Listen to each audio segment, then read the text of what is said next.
Bullet train తలరాతను మార్చిన kingfisher bird.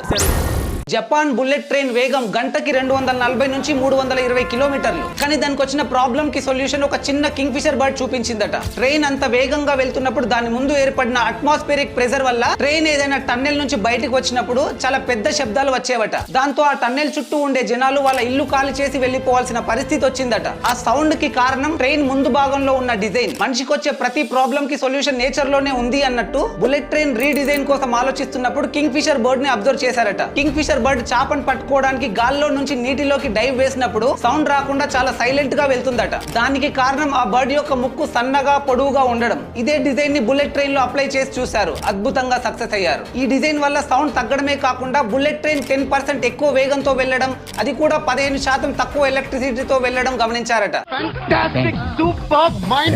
ఈ అద్భుతం గురించి మీ అభిప్రాయం ఏంటో కామెంట్ చేయండి. ఇన్ఫర్మేషన్ వర్తి అనిపిస్తే ఒక్క